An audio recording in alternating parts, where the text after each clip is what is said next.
Las expresiones en el siguiente programa son de la entera responsabilidad de sus participantes. Damos comienzo al programa Acercándonos humildemente a la Biblia. Siente el impacto que llenará tu vida con Manuel Ramos.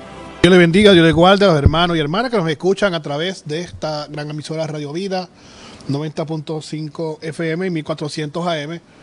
Este es su programa Acercándonos humildemente a la Biblia, un programa, ¿verdad?, totalmente educativo, donde trabajamos temas de educación cristiana, teología, exégesis, y datos, información, ¿verdad?, historia, arqueología, y ¿verdad?, es como si fuera un salón de clase, ¿no? Así que espero, ¿verdad?, que sigan disfrutando de esta información que traemos miércoles tras miércoles, ¿verdad?, en estas enseñanzas bíblicas.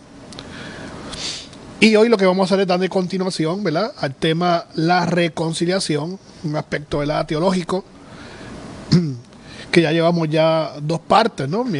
Los últimos dos miércoles estuvimos trabajando el tema la reconciliación, y hoy, ¿verdad?, vamos a darle continuación a ese tema. Pero antes vamos a orar para comenzar en esta tarde. Padre, en el nombre de Jesús te damos gracias, Señor, por esta oportunidad que tú nos das de estar nuevamente delante de estos micrófonos para llevar tus enseñanzas. Dios, permite que los hermanos y hermanas puedan recibir estas enseñanzas, que puedan ser edificados, que podamos aprender, que podamos, Dios mío, entender y comprender tu voluntad. Señor, mira cada petición, cada solicitud que tenga nuestra audiencia delante de ti. Yo te pido, Señor, que tengas misericordia y que provee, Señor Jesús, que bendigas, que conteste las peticiones de acuerdo a tu bendita y hermosa voluntad. Gracias, Señor, en el nombre de Jesús. Amén. Así que, aparte de escucharnos por Radio Vida, nos puede escuchar por también Facebook de la página de Radio Vida, y ahí también nos puede escuchar, nos puede ver, y en la parte de comentarios, ¿verdad?, nos puede saludar, ¿verdad? Nos puede saludar, y también si quiere hacer alguna pregunta que luego podamos trabajar, pues también en confianza. Y también, si así lo desean, pueden suscribirse a nuestro canal de YouTube. Lo pueden buscar por Manuel Ramos, Educación Cristiana. Manuel Ramos, Educación Cristiana. ¿Ok? Y nos quedamos en la parte que íbamos a discutir un aspecto muy interesante, ¿verdad?, que es lo que se llama la estratificación de la sociedad. Está relacionada con la estratificación de las mesas. Y cuando digo mesa, pues exactamente, me estoy refiriendo a las mesas, a la mesa de comer. Y eso tiene una conexión directa, ¿verdad?, con lo que Jesús quería llevar, ¿no? Porque en la antigüedad, quizá ahora no tanto, o prácticamente no hay a veces ninguna similitud, pero en la antigüedad el sentarse a comer tenía unas implicaciones, tenía unas connotaciones muy importantes en la sociedad. El apóstol Pablo critica a los corintios porque en la cena del Señor comían los ricos primero y después los pobres. ¿Y por qué esto? Bueno, porque no se podía comer a la mesa personas que eran desiguales socialmente, porque la costumbre era, y era una característica, ¿verdad?, de la sociedad, de la sociología de aquella época, que cuando alguien se sentaba a comer era porque era igual a la otra persona. Repito, cuando alguien se sentaba a comer con otra persona era porque era igual a él. Personas que no eran igual no podían sentarse a comer.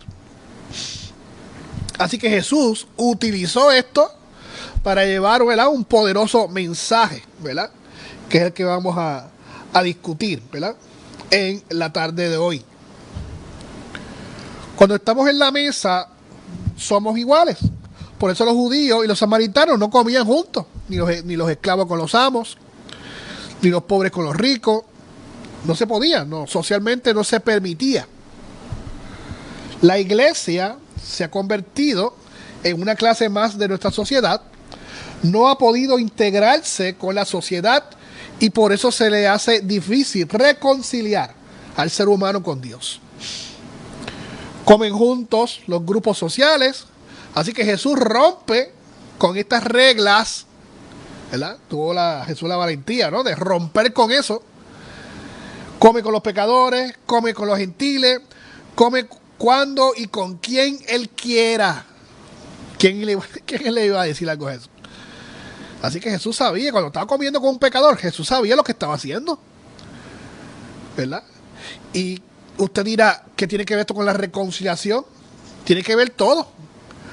Porque hablamos un miércoles atrás que en la reconciliación tiene que ver justicia y verdad. Yo no me puedo reconciliar con alguien si lo sigo tratando en desigualdad. No se puede eso. En el simple hecho de comer o no comer con alguien, ya estoy siendo desigual. Jesús ofrecía una reconciliación completa, sólida, no superficial. Y por eso Jesús comía con diferentes personas de la sociedad. Jesús nos dio ejemplo acercándose a través de las cenas, a través de las comidas, las cuales tenían un carácter sagrado, expresaban comunión, intimidad entre los participantes. Así que Jesús se acercó a través de la cena a los pecadores, a los publicanos, a las mujeres, etcétera, etcétera. Y lo hizo sin ningún prejuicio y devolviéndoles la dignidad. Cuando Jesús comía con alguien diferente a él, socialmente, le estaba devolviendo la dignidad. Esto proveía una verdadera reconciliación y levantaba entre aquellos marginados una paz y una salud integral. Así que la manera como Jesús habla de comer juntos rompe con las etiquetas que habían para comer. Habían etiquetas para comer, Jesús rompió con ellas. Jesús, como todo judío, le gustaba comer, porque los judíos comían en abundancia. Eso de sentarse a la mesa a comer con 2 o 3 pedacitos de carne y un poquito de ensalada, no. La comida de los judíos era un estilo buffet. Había en abundancia. Tenía que haber abundancia. Es el estilo judío, el estilo prácticamente oriental. También el de los árabes. Y por eso decimos, ¿verdad?, quizá en forma jocosa, ¿verdad?, dejándonos llevar por esta información, que a Jesús, como todo judío, pues le gustaba comer. Fíjense qué interesante esta información de Jesús, basándonos en la información de que los judíos comían en abundancia y que Jesús, como todo judío, le gustaba comer. Fíjense en esto. Jesús nace en Belén. Belén significa casa de pan. O sea que ya en el nacimiento, de forma simbólica, ya hay pan envuelto. Nace en un pesebre. Y el pesebre es un cajón de comida para los animales. Su primer milagro fue una boda donde hay comida en abundancia. Porque las bodas, como en las cenas de las casas, había comida en abundancia. Era parte del festejo. Y si no era así, era una falta de respeto a la comunidad. La parábola del hijo pródigo nos presenta en muchas partes la comida. Banquete aquí, banquete allá. Jesús era, dice el texto, ¿verdad?, glotón según los críticos. Y la palabra griega que se utiliza simplemente significa comedor y bebedor. Jesús era glotón. Dice el texto bíblico, una crítica que le hicieron, que Jesús no refutó, ni dijo, ustedes están equivocados, yo no como nada, yo me paso en ayuno, yo no como. No, soy glotón, ¿y qué? ¿Cuál es el problema? Jesús y sus discípulos están desvainando trigo el sábado. Y así comían, que hasta el sábado desvainaban el trigo. Jesús les dice a la hija de Jairo, darle de comer, ¿verdad? Porque la muchacha, ¿verdad?, había resucitado y necesitaba necesitaba comer. Jesús, ya lo mencionamos, come con los pecadores. Come con los pecadores. Diferentes parábolas nos presentan la comida como tema. Multiplica en varias ocasiones los panes y los peces. En estas multiplicaciones de comida era un insulto a las exigencias de purificación, porque al multiplicarse los peces y los panes no se lavaron las manos en el proceso. Simplemente fue un milagro instantáneo. Instantáneo. También, forma alegórica, Jesús es el pan de vida. Jesús es el pan de vida. Cuando los envía de dos en dos, iban a comer en las casas que iban a utilizar como cuartel. Vayan, utilicen esta casa como cuartel y no tengan ninguna timidez. Coman, no digan que no. Compartan la comida. Dice, tomad y comed en memoria de mí en la Santa Cena. Así que también, recordando, el sacrificio de Jesús también era con comida. Y sigan comiendo en mi nombre, no hay problema por ahí. Después de resucitar Jesús, come con sus discípulos. Si alguien se creyó que Jesús iba a dejar de comer después de resucitar, no. Siguió comiendo. Siguió comiendo. Así que después de resucitar, ¿verdad? Come con sus discípulos. Y prácticamente en los eventos escatológicos también va a haber una celebración, una boda, donde va a haber comida, escatológicamente hablando. Así que la comida está envuelta, el tema de la comida está envuelta en todo el proceso de vida de Jesús y del cristianismo.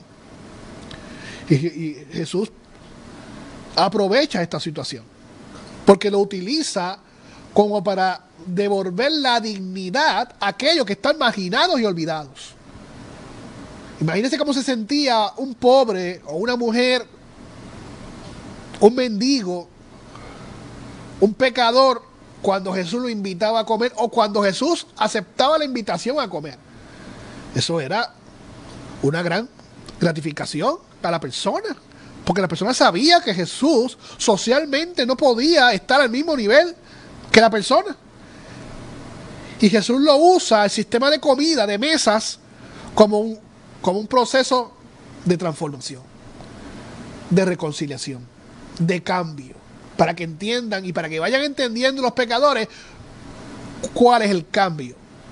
Y vamos a empezar porque podemos sentarnos a la mesa a comer y mirarnos a los ojos, porque yo soy tu Salvador y yo soy tu reconciliador. Amén. La única vez que se observa el vocablo reconciliación en los evangelios es en Mateo 5:24 y es usado de una manera precisa y elocuente. Por tanto, si traes tu ofrenda al altar, dice Mateo 5:23-24, y allí te acuerdas de que tu hermano tiene algo contra ti, deja allí tu ofrenda delante del altar y anda, reconcíliate primero con tu hermano y entonces ven y presenta tu ofrenda. Así que aquí la reconciliación es un mandato. Tenemos que esforzarnos para lograr una reconciliación. Lo hablamos el miércoles pasado, que la reconciliación no siempre se da, porque para que se dé la reconciliación depende de las dos partes. Depende de las dos partes. Si una parte quiere reconciliarse y la otra no, la reconciliación no se va a dar. Pero eso no significa que nosotros nos vamos a tirar para atrás, ¿verdad? Y no luchar por esa reconciliación. Tenemos que hacer nuestra parte. Aquí vemos la reconciliación en el culto ritual, que tendrá sentido solo cuando se haya restablecido la armonía que fue quebrada. Observemos que dice, si te acuerdas que tú tienes algo contra tu hermano, sino que si te acuerdas que tu hermano tiene algo contra ti. Nada diferencia. Por ejemplo, que si el rico recuerda que el pobre, el que depende de él, fácil víctima de explotación, tiene algo contra él, pues debe ponerse primero en paz con él. Y eso obviamente no será cuestión de discursos, sino de hechos. De hechos, lo hablamos el miércoles pasado. Para reconciliarse tiene que haber hechos de justicia y de verdad. La reconciliación bíblicamente, aquí no entra la reconciliación superficial. O nada más darle un lavado de cara para que vean que me reconcilié. Aquí no entra eso. Tiene que haber hechos. En este plano humano, reconciliación es precisamente restablecer la unidad armoniosa en la existencia histórica de las personas, rompiendo las diferencias sociales, sentimientos de dominación y superioridad hacia nuestros semejantes. Es bueno aclarar que los pecados cometidos deliberadamente no eran expiados, según el texto bíblico. Para que el pecado fuera efectivo, debía incluir la confesión del pecado y un verdadero arrepentimiento, y el verdadero arrepentimiento incluía, a su vez, el propósito de rectificar las consecuencias que hubieron podido tener en el pecado. Los judíos eran perfectamente conscientes de que no valía de nada, según, ¿verdad? No valía de nada ningún sacrificio si antes cada individuo no se reconciliaba con su prójimo. Los judíos estaban bien claros en esto. Y es lo que Jesús está diciendo en el texto de Mateo que leímos. La división entre el ser humano y Dios no podía salvarse mientras no se restaurara la unión entre el ser humano y su prójimo. Son palabras fuertes, pero el texto bíblico ahí es súper claro. Repito, la división entre el ser humano y Dios no podía salvarse mientras no se restaurará la unión entre el ser humano y su prójimo.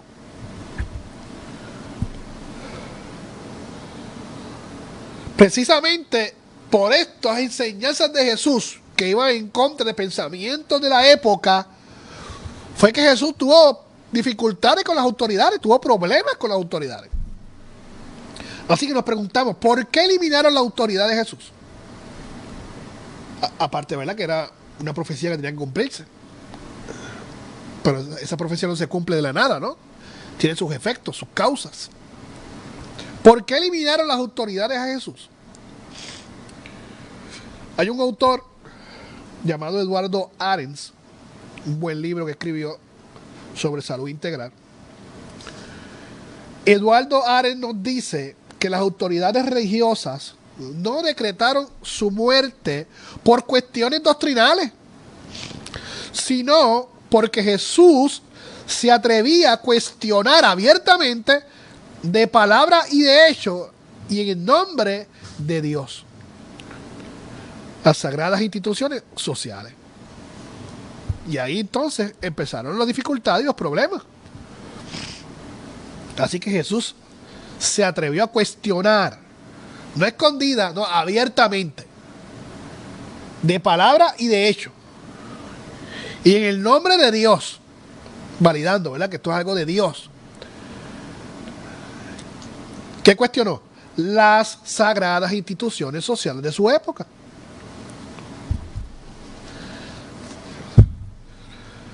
Jesús rompía con las sagradas barreras entre pecadores y justos. Número 1, pecadores y justos. Número 2, entre judíos y no judíos. Número 3, entre varones y mujeres. Y número 4, entre puros e impuros. Esas eran las reglas de las instituciones de autoridad religiosa. Y Jesús vino a romper con eso. Así que exhortaba a amar inclusive al enemigo, al publicano, al samaritano, al romano. Esto es totalmente en contra de lo que los judíos pensaban. En nombre de Dios ponía el centro del ser humano, no a la ley. El sábado fue hecho para el ser humano, no al ser humano bajo el sábado. Marcos 2:27. No observaba rigurosamente el sábado. Y no es que estaba en contra del sábado, estaba en contra de las interpretaciones y las malas prácticas del sábado que tenían los judíos de su época, que no habían entendido la esencia de lo que era el sábado. Así que la reconciliación que Jesús predicaba como reino de Dios era inaceptable a los guardianes de las estructuras sociales existentes en el nombre de Dios. Así que era una persona que estaba amenazando a un sistema de primacía y dominación. O sea, en contra del sistema, en contra de las estructuras.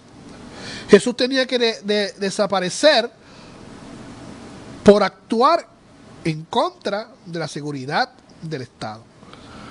Juan 11, 47 al 50, Juan 19, 21 y Mateo 27, 24.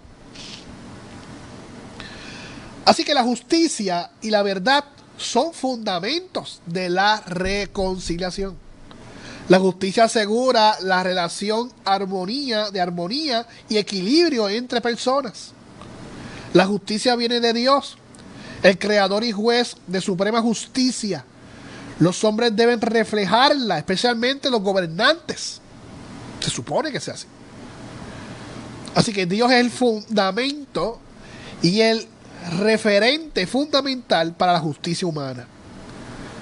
Para que el hombre sea justo en sus decisiones, ¿qué tiene que hacer? Bueno, mirar al referente, mirar al modelo, que es Dios, que es totalmente justo. Su justicia le dio a conocer en la historia de Israel, empezando por la liberación de esclavitud de Egipto.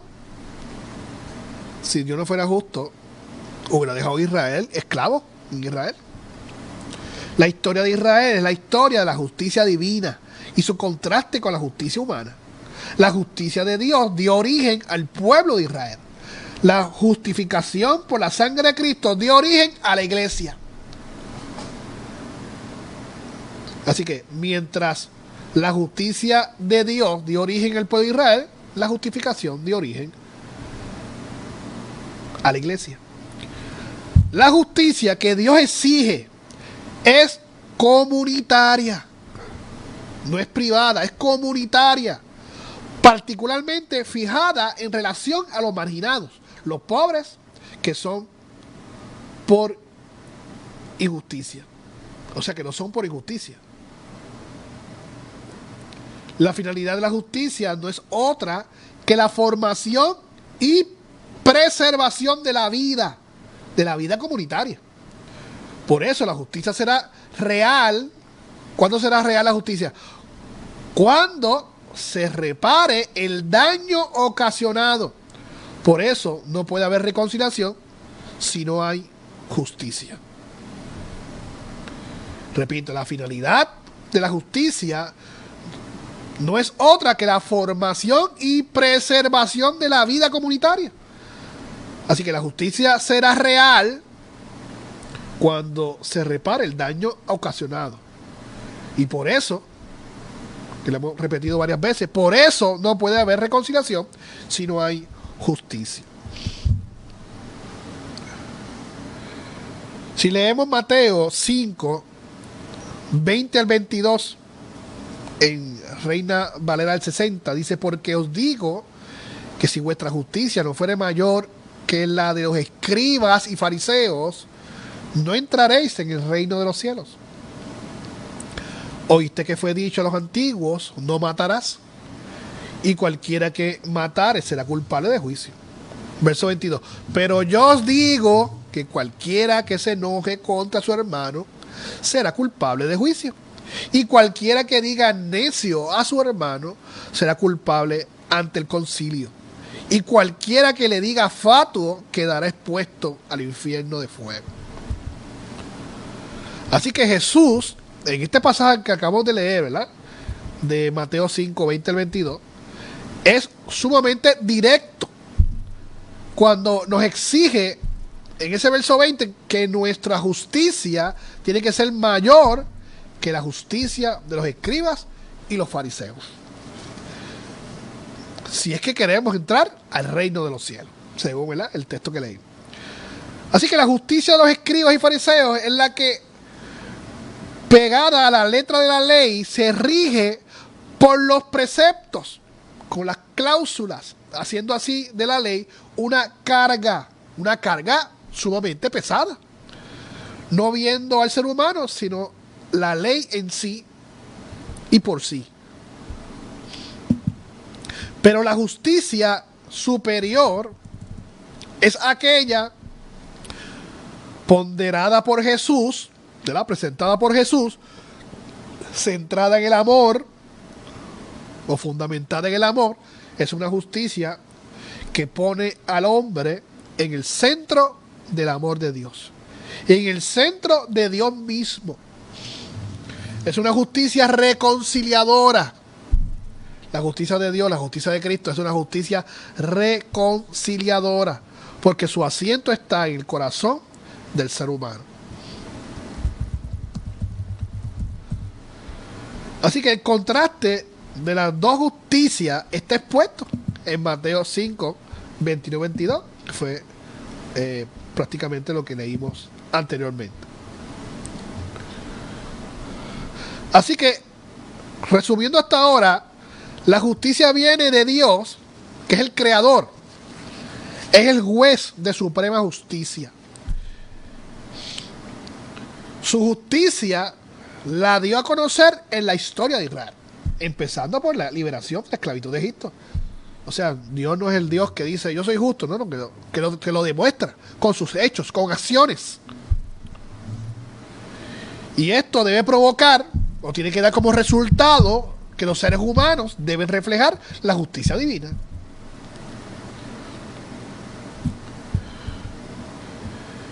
¿Qué justicia debemos practicar? Bueno, nos preguntamos en este momento, ¿qué justicia debemos practicar? ¿La justicia de los escribas y fariseos o la justicia superior de Cristo? La de los escribas y fariseos era pegada a la letra de la ley y se regía por los preceptos con sus cláusulas, que eran muchas, haciendo así de la ley una carga pesada, no viendo al ser humano, sino la ley en sí misma. Así que aquí el ser humano no era lo importante, era la ley, él era la ley. Por otro lado, la justicia superior de Cristo es presentada por Cristo, centrada en el amor. Es una justicia que pone al ser humano en el centro del amor de Dios. Por otro lado, también tenemos la verdad, porque dijimos que no solamente la justicia está unida con la reconciliación, sino también la verdad. Y la verdad como fundamento de la reconciliación, ¿verdad? El concepto verdad no es el filosófico, aristotélico, sino sentido simético, el cual denota solidez, honestidad, pero sobre todo confiabilidad. Según el mismo autor que mencionamos ahorita, Arendt, la verdad es básicamente existencialmente racional, dice Eduardo Arendt. Es básicamente existencialmente racional y moral, no intelectual. Marcos 12, 14. Es un acto de honestidad y confianza fundamentado en la solidaridad. Por eso Dios mismo es la verdad. Dios mismo es la verdad. Y Jesús se lo aplica a él mismo. Como dice Juan 14, 6. Yo soy el camino y la verdad y la vida. Y nadie va al Padre sino por mí. En conclusión, la reconciliación no es posible si no va acompañada de la justicia y la verdad.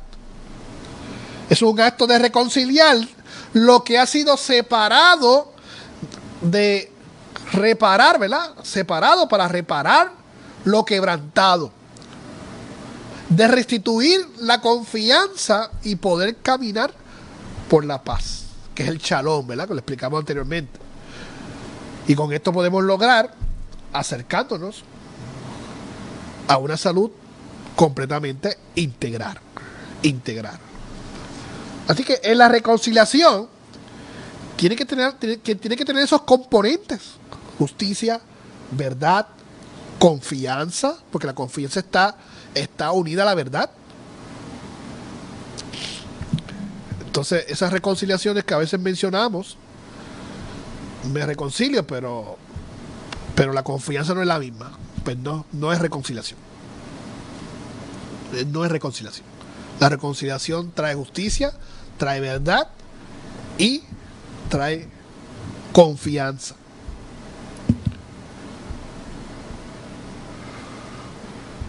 Tocando ahora la visión paulina, o sea, ¿qué nos dice Pablo de la reconciliación en toda su doctrina, ¿verdad?, expuesta en el Nuevo Testamento? Sobre esta visión de Pablo sobre la reconciliación, en su sentido básico de la cultura griega, ¿no?, o sea, de su tiempo, el tiempo de Pablo, cuando hablaba de reconciliación, lo hablaba con algunos componentes que ya se habían trabajado en la antigüedad, en la cultura griega. La idea es la de un cambio fundamental. Pablo ahora habla de cambio. Esa era una de las definiciones de ese término en griego. Tenía la idea de un cambio fundamental. Entre personas, la reconciliación es el paso de una relación de disensión a una de paz. Así que produce un cambio de situación, de modo que cesa la enemistad para que reine la concordia y la armonía. Así que mientras nosotros pensamos, en primer lugar, en un cambio de actitudes psicológicas o efectivas, el griego entiende la reconciliación como un cambio efectivo, como lo es el poner fin a las hostilidades para dar paso a una relación constructiva. Así que Pablo hace una extensión en la reconciliación a las relaciones humanas para incluir la relación con Dios. Así que Pablo une esos dos temas: la reconciliación con Dios y la reconciliación con el ser humano, con el prójimo. Así que para Pablo hay una diferencia, y es que entre humano la reconciliación resulta de un acercamiento mutuo. Ya lo mencioné varias veces. Para que haya reconciliación de ser humano a ser humano, tiene que las dos partes buscar esa reconciliación y comprometerse para hacer esa reconciliación una reconciliación sólida, eficaz. Así que tiene que ser mutua. Romanos 11:15, 1 Corintios 7:11. Mientras que en la relación con Dios no estamos en igualdad, por la que Pablo afirma que la iniciativa es exclusivamente de Dios.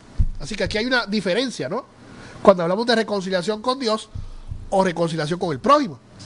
En la del ser humano es mutuo. Las dos partes tienen que trabajar para una reconciliación. En la de Dios y el ser humano, Dios es el que tiene la iniciativa para acercarse al ser humano, para reconciliarse, para que el hombre se reconcilie con él.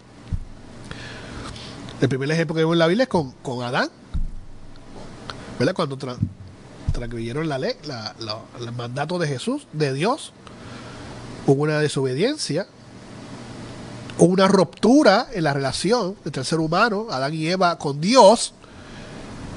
¿Y quién es el que da el primer paso? ¿Quién es el que busca una reconciliación? Dios, cuando llama a Adán. ¿Dónde tú estás? ¿Verdad? Muchos dicen que esa pregunta, ¿verdad?, que hace Dios a Adán, ¿dónde tú estás?, no es tanto una pregunta geográfica, ¿verdad?, que Dios sabía dónde estaba.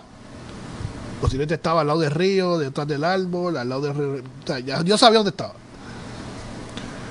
Y muchos dicen que no era tanto una pregunta geográfica, sino también era más bien una pregunta espiritual. ¿Dónde estás, Adán? En el ambiente espiritual, en el aspecto de mi relación conmigo, con Dios, ¿dónde tú estás? Es una buena pregunta que Dios nos hace a todos nosotros. ¿Dónde tú estás? en mi relación conmigo? ¿Dónde estás? Porque Dios siempre busca una reconciliación. Entre humanos, la reconciliación supone un cambio de disposición y actitud. En Dios no hay tales cambios, pues siempre Dios es el mismo. La reconciliación en relación a Dios no resulta de un acuerdo mutuo, sino de la gracia divina, fiel al ser humano en su proyecto de salvación a través de Jesucristo. Romanos 5:10, 2 Corintios 5:19. Así que esa gracia de Dios es totalmente inmensa, que nos cubre, que nos llama a una reconciliación. Y yo creo que para la semana que viene, ¿verdad?, que se celebre ese día de acción de gracia, prácticamente es unas cosas que tenemos que dar gracias al Señor por su gracia, por su misericordia. Así que Dios reconcilia en Cristo consigo al mundo, sin tomar en cuenta sus pecados y sin condiciones previas ni por méritos nuestros, sino gratuitamente. No es por mérito propio del ser humano, es por gracia. Es por gracia. Haciendo una pausa, ¿verdad?, queremos recordar, si algún hermano o hermana nos sintonizó después de las 5, usted está escuchando su programa Acercándonos Humildemente a la Biblia. Es todos los miércoles de 5 a 6 por esta gran emisora Radio Vida, 90.5 FM, 1400 AM. Y también nos puede escuchar, nos puede ver por la plataforma de Facebook de Radio Vida, ¿verdad? Y ahí en la parte de comentarios nos puede saludar, nos puede dar algún feedback del programa, nos puede hacer alguna pregunta. Y también, si usted lo desea, nos puede buscar en nuestro canal de YouTube y nos puede buscar por Manuel Ramos Educación Cristiana. Manuel Ramos Educación Cristiana. Y estamos ahora, nos quedamos, ya observamos en la tarde de hoy una visión evangélica sobre la reconciliación. Y ahora estamos en la visión paulina sobre la reconciliación. La visión paulina en Dios, la reconciliación no es puntual o transitoria, sino que es un estado permanente, una actitud constante, como la del padre esperando al hijo pródigo, siempre atento, con los brazos abiertos. Por otro lado, podemos ver que al Dios alcanzarnos y reconciliarnos en Cristo con Él, nos debe mover a ser agentes de reconciliación entre nosotros. Mateo 18, 23 al 35. Y esta parte es sumamente importante, porque la experiencia que tenemos de ser reconciliados por Cristo es una experiencia que nosotros también como iglesia y como cristianos tenemos que experimentar hacia nuestro prójimo. Si leemos Mateo 18, 23 al 35, Mateo 18, 23 al 35, dice: por lo cual el reino de los cielos es semejante a un rey que quiso hacer cuentas con su siervo. Y comenzando a hacer cuentas, le fue presentado uno que le debía 10,000 talentos. A este, como no pudo pagar, ordenó a su señor venderle y a su mujer e hijos y todo lo que tenía para que se le pagase la deuda. Entonces aquel siervo postrado le suplicaba diciendo: Señor, ten paciencia conmigo y yo te lo pagaré todo. O sea, como buen puertorriqueño, mira, dame un break, yo te lo voy a pagar, ten paciencia. Verso 27, el señor de aquel siervo, movido a misericordia, le soltó y le perdonó la deuda. Pero saliendo aquel siervo, halló a uno de sus consiervos que le debía 100 denarios. Y haciendo de él, agarrándolo, lo agarró, le ahogaba, diciendo: págame lo que me debes. Entonces su consiervo, postrándose a sus pies, le rogaba diciendo: ten paciencia conmigo y yo te lo pagaré todo. Las mismas palabras que él le dijo al rey, se las dijo a su consiervo. Mas él no quiso, sino que fue y le echó en la cárcel hasta que pagase la deuda. Viendo a sus consiervos lo que pasaba, se entristecieron mucho y fueron y refirieron a su señor todo lo que había pasado. Entonces, llamándole, su señor le dijo: siervo malvado, toda aquella deuda te perdoné, ¿por qué me rogaste? ¿No debías tú también tener misericordia de tu consiervo, como yo tuve misericordia de ti? Entonces su señor, enojado, le entregó a los verdugos hasta que pagase todo lo que le debía. Así también mi Padre Celestial hará con vosotros si no perdonáis de todo corazón cada uno a su hermano sus ofensas. Así que prácticamente, ¿verdad?, este texto es impactante en este tema de la reconciliación. Así que hay una reconciliación en las relaciones humanas y una reconciliación en las relaciones con Dios. Esa reconciliación en la relación con Dios es para darnos a nosotros el ejemplo, para que actuemos igual como Dios actúa, y también perdonar a aquellos que nos ofenden. Así que, según la visión paulina sobre la reconciliación, Dios toma la iniciativa gratuitamente para restaurar las relaciones rotas entre Dios y el ser humano. Colosenses 1:21. En el Antiguo Testamento, la iniciativa de acercarse a Dios para obtener la reconciliación con Él era del ser humano por medio de los sacrificios expiados. Eso era en el Antiguo Testamento. Así que podemos ver que Pablo nunca dice que Dios se reconcilia con el mundo, sino que Él reconcilia al mundo consigo, y lo hace por medio de Jesucristo. Colosenses 1:20. Así que Él mismo nos ha concedido la reconciliación con Él, tomando la iniciativa en llevar a cabo la reconciliación. Y lo hizo a través de su Hijo. Romanos 5:10-11. Y Romanos 5:10-11 dice: porque si siendo enemigos fuimos reconciliados con Dios por la muerte de su Hijo, mucho más, estando reconciliados, seremos salvos por su vida. Y el verso 11 dice: y no solo esto, sino que también nos gloriamos en Dios por el Señor nuestro Jesucristo, por quien hemos recibido ahora la reconciliación. Así que Pablo aquí es súper claro, ¿no?, en su visión de reconciliación.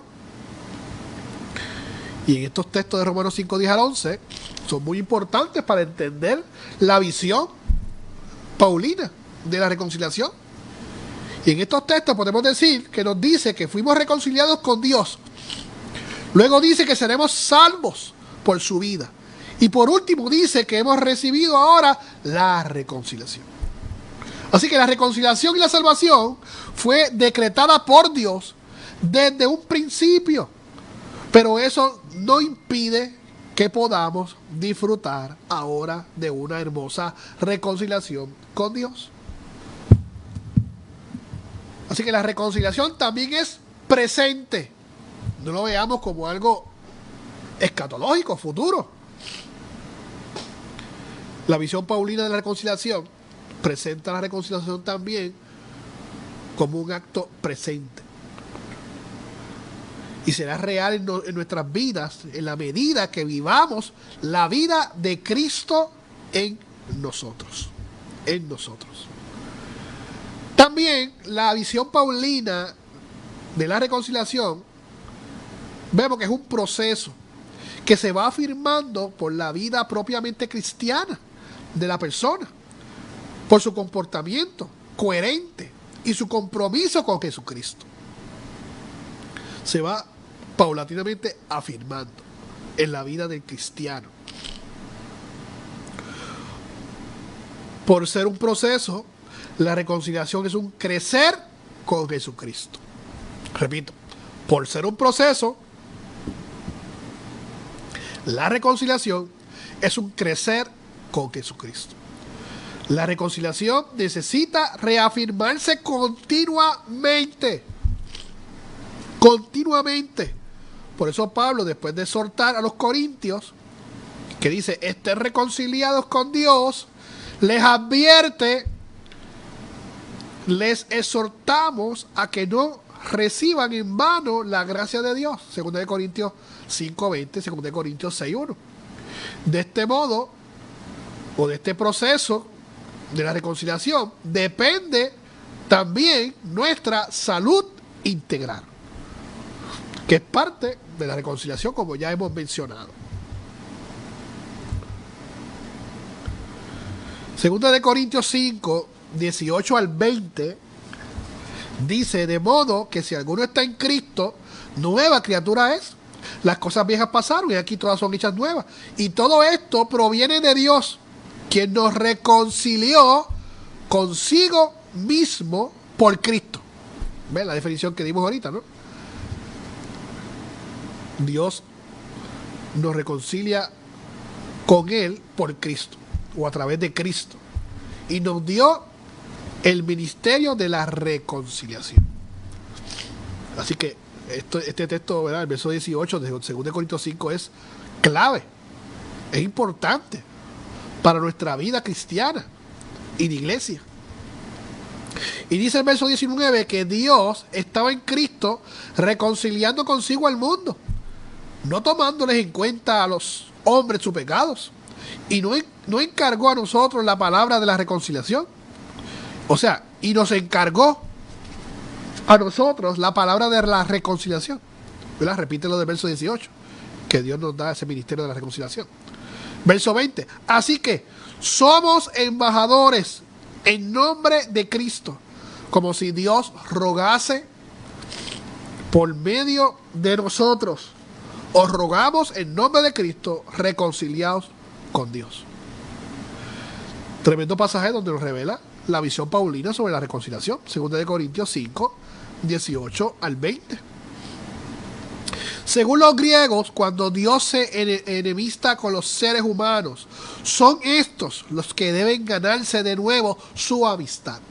Porque esto pasó no por Dios que ofendió, no, por el ser humano que ofendió y se rebeló contra Dios. Para Pablo, reflejando ideas del Antiguo Testamento, considera que los seres humanos necesitan ser reconciliados. Y por eso Pablo afirma que Dios mismo realiza esta reconciliación por medio de Cristo. Así que los seres humanos deben aceptar este hermoso ofrecimiento.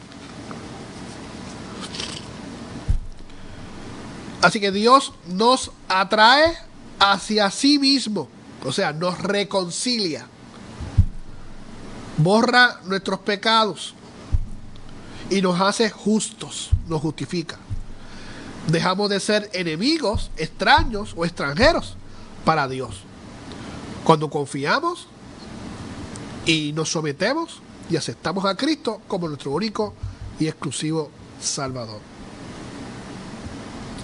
Al reconciliarnos con Dios, tenemos el privilegio de animar a otros. Pablo es claro en esto, para que hagan lo mismo. Es lo mismo del perdón en el pasaje de Mateo que leímos. Yo te perdoné, pues perdona a tu prójimo. Si yo te reconcilié conmigo a través de Cristo, pues también hazlo, reconcíliate con tu prójimo. Y por eso es que Dios, ¿verdad? Dice Pablo, nos entrega ese ministerio de la reconciliación. Cuando observamos, un embajador es un representante oficial de un país en otro. Como creyentes somos embajadores de Cristo, enviados con su mensaje de reconciliación al mundo. No con nuestro mensaje, no con el mensaje de Dios, porque somos embajadores. Hablamos el mensaje de Dios, como el embajador habla el mensaje del rey, que lo envía, con autoridad del rey. Nosotros tenemos la autoridad de Dios para hablar palabra de Dios.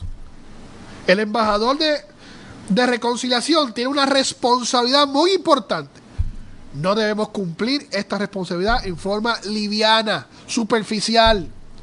Es una responsabilidad que Dios nos ha dado, nos ha entregado. Es un deber, una obligación que tenemos como cristianos y como iglesia de reconciliarnos unos a otros. Y nos preguntamos, ¿cuán bien está cumpliendo su responsabilidad como embajador de Cristo? ¿Cuán bien estoy cumpliendo, ¿verdad? Para personalizarlo, ¿no? ¿Cuán bien estoy cumpliendo mi responsabilidad como embajador de Cristo? Y hágase esa pregunta. ¿Cuán bien estoy cumpliendo mi responsabilidad como embajador de Cristo? Dice Efesios 2, 14 a 16, porque Él es nuestra paz, que de ambos pueblos hizo uno, derribando la pared intermedia de separación, aboliendo en su carne las enemistades, la ley de los mandamientos expresados en ordenanzas, para crear en sí mismo de los dos un solo y un nuevo hombre, haciendo la paz. Y mediante la cruz reconciliar con Dios a ambos en un solo cuerpo, matando en ella las enemistades, o destruyendo en ella las enemistades. Efesios 2, 14, 16. Este pasaje para aquella época era sumamente importante, porque las iglesias, con este problema que había entre gentiles y judíos, traía muchas dificultades en el núcleo, en el centro de la congregación. Basta con leer el Corintio, basta con leer Romano. Y Pablo aquí en Efesios lo está diciendo claro, tenemos que poner en acción el ministerio de la reconciliación. Yo soy cristiano, yo obedezco al Señor, pero con este no voy a trabajar, porque él es gentil, yo soy judío, o él es judío, yo soy gentil.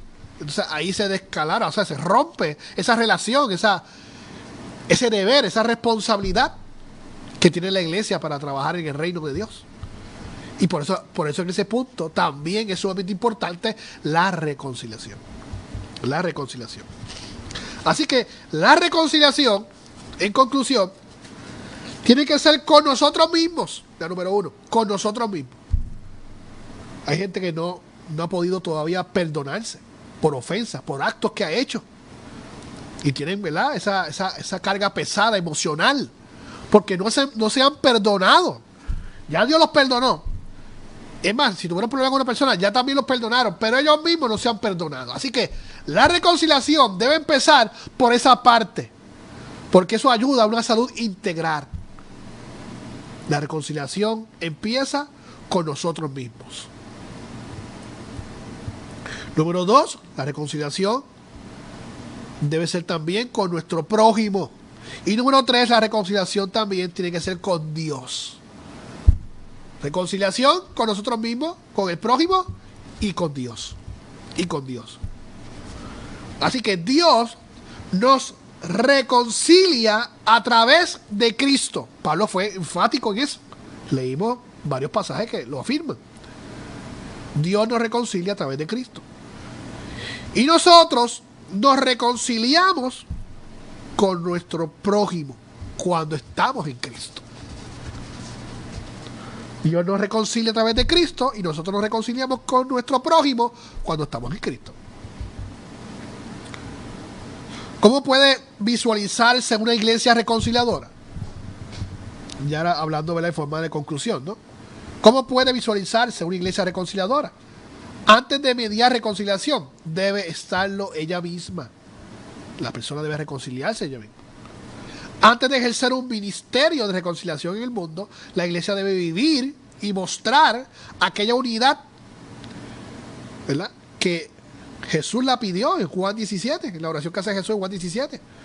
Para que la iglesia se visualice como una iglesia reconciliadora, debe primero practicar el amor, la justicia social en nuestras comunidades. Si la iglesia quiere ser reconciliadora, como la Biblia demanda, no debe por ningún motivo creerse mayor que los demás. Porque ahí ya empezamos mal. Porque ahí no hay justicia, no hay verdad. La reconciliación no se va a dar ahí. Porque hay desigualdad. Así que, amado hermano, amada hermana, tenemos que reflexionar en este maravilloso tema de la reconciliación, que Dios nos reconcilia a través de Cristo, que nos lleva, nos enseña, nos guía a nosotros reconciliarnos a nosotros mismos. No podemos estar predicando por ahí que Dios se reconcilia con el ser humano si nosotros mismos no nos reconciliamos los unos a los otros. Estar reconciliados los unos a los otros como iglesia, ese es un poderoso mensaje evangelístico para el mundo que está perdido sin fe, sin esperanza. Amén. Que Dios le bendiga, Dios le guarde. Damos gracias a los hermanos que nos escucharon a través de la radio y también que nos escucharon a través de la plataforma de Facebook de Radio Vida. Así que los hermanos, ¿verdad?, que se comunicaron con nosotros. Tenemos varios hermanos, hermana Irene Pantoja, que siempre nos escucha. Dios te bendiga, Irene. Sonia García, también de la iglesia aquí, de la primera iglesia bautista de Carolina. Dios te bendiga, Sonia. Carlos Cortés, también. Dios te bendiga, Carlos. Rosa de Santa, que es mi madre. Dios te bendiga, también ha estado presente en el programa de hoy. Y también damos gracias a nuestro hermano Roberto, instrumento del Señor, que ahí está permitiendo, ¿verdad?, que esta señal salga. Así que, amado hermano, que la bondad, la gracia y la paz de Dios nos inunde en esta hora y siempre. Amén.